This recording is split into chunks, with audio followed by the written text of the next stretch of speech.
Nous sommes en Californie, au début des années 80. Le punk vient de secouer l'Amérique. Le heavy metal britannique déferle avec Iron Maiden et Judas Priest. Et dans les garages poussiéreux de Los Angeles, une nouvelle génération de musiciens rêve de jouer plus vite, plus fort, plus agressif. C'est là qu'un nom commence à circuler.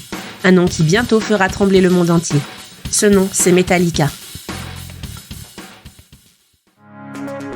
Bienvenue dans Trip and Crypt, le seul voyage où tu risques de perdre plus que ton passeport. Prépare-toi à plonger dans les recoins les plus obscurs et hantés de notre planète, là où les légendes terrifiantes prennent vie et où chaque crypte cache un secret mortel. Ici, on explore les horreurs du monde avec une bonne dose de frissons et un zeste d'ironie pour survivre à la peur. Alors accroche-toi. Le voyage commence, si tu l'oses.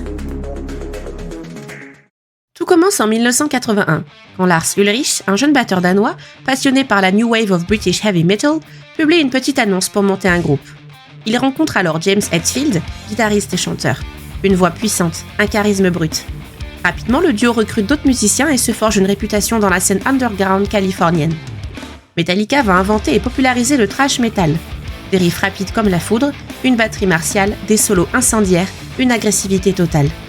À l'époque, leur musique est tellement brutale et rapide qu'elle choque, mais aussi elle séduit une armée de fans avides de nouveautés.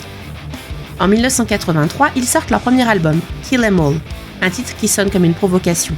Des morceaux comme Seek and Destroy ou Whiplash deviennent des hymnes pour une génération. C'est jeune, c'est brut, c'est sauvage, mais c'est déjà Metallica. En 1984, Metallica sort Ride the Lightning. Et là, quelque chose change. Le groupe garde la vitesse et la violence, mais ajoute plus de profondeur, plus de technique, plus de mélodie. Des chansons comme Fade to Black ou Creeping Death montrent un groupe qui n'a pas peur d'explorer des thèmes sombres, philosophiques, existentiels. Puis vient 1986, l'année où tout bascule. Metallica sort Master of Puppets, un album qui est encore aujourd'hui considéré comme l'un des plus grands disques de métal de tous les temps. 8 titres, tous puissants, tous mémorables. Le morceau titre, Master of Puppets, est un chef-d'œuvre de plus de 8 minutes. Un mélange parfait de riffs implacables, de changements de rythme, de paroles profondes qui parlent de contrôle, d'addiction, de manipulation. C'est un album qui propulse Metallica au sommet du monde du métal. Mais en pleine gloire, survient la tragédie. Lors de la tournée européenne de 1986, le bus du groupe a un accident en Suède. Le bassiste, Cliff Burton, est tué sur le coup. Il avait à peine 24 ans. Sa mort secoue le groupe et toute la communauté métal. Cliff était un musicien hors norme qui a apporté au groupe un sens de la mélodie et une approche unique de la basse. Suite à cela, Metallica continue mais avec un nouveau bassiste, Jason Newsted. En 1988, ils sortent And Justice for All, un album technique, complexe, mais aussi critiqué pour son mixage, où la basse est quasi inaudible. Malgré cela, le disque cartonne et le single One devient un hymne, accompagné d'un clip glaçant montrant un soldat mutilé et enfermé dans son propre corps.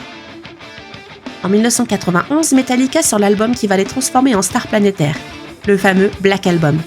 Un disque plus simple, plus accessible, mais incroyablement efficace.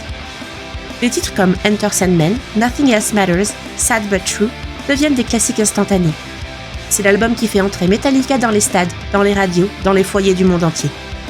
Certains fans de la première heure crient à la trahison, mais une chose est sûre, Metallica vient de devenir le plus grand groupe de métal du monde.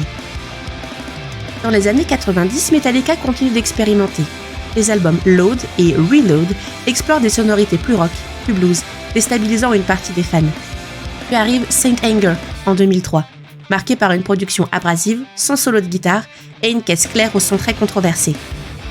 C'est un album qui divise mais qui montre aussi un groupe en crise, traversé par des tensions internes, des addictions et des blessures personnelles. Heureusement, Metallica retrouve son équilibre avec Death Magnetic en 2008, un retour aux sources thrash qui redonne de la puissance et de la vitesse. Puis Hardwire to Self-Destruct en 2016, qui confirme que même après 35 ans de carrière, le groupe a toujours faim. Metallica, ce n'est pas seulement des disques, c'est aussi des concerts monumentaux, des tournées mondiales qui rassemblent des centaines de milliers de personnes. Des shows colossaux avec des flammes, des écrans géants et surtout une énergie intacte. James Hetfield, avec sa guitare rythmique implacable, reste l'un des frontmen les plus puissants de l'histoire du métal. Lars Ulrich, derrière sa batterie, martèle comme un soldat du thrash. Kirk Hammett, lead guitare, délivre des solos rapides, furieux, parfois psychédéliques.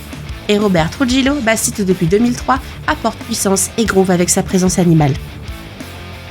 Metallica a vendu plus de 125 millions d'albums. Ils sont devenus une légende vivante, un pilier incontournable du métal et du rock. Ils ont inspiré des générations entières de groupes, du thrash au metalcore, du heavy au nu metal. Mais au-delà des chiffres, Metallica représente quelque chose de plus grand. La preuve qu'un groupe parti de rien, d'un garage, peut conquérir le monde en restant fidèle à sa rage. Metallica, c'est plus qu'un groupe, c'est une légende, une institution, une force de la nature. Ils ont inventé, réinventé, chuté, mais toujours su se relever. Du thrash agressif de Kill 'Em All à la puissance du Black Album, jusqu'aux tournées monumentales d'aujourd'hui. Metallica est et restera l'un des noms les plus sacrés du métal.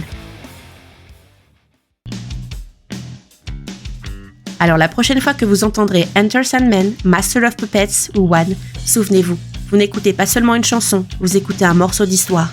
L'histoire d'un groupe qui a marqué à jamais la musique. L'histoire de Metallica.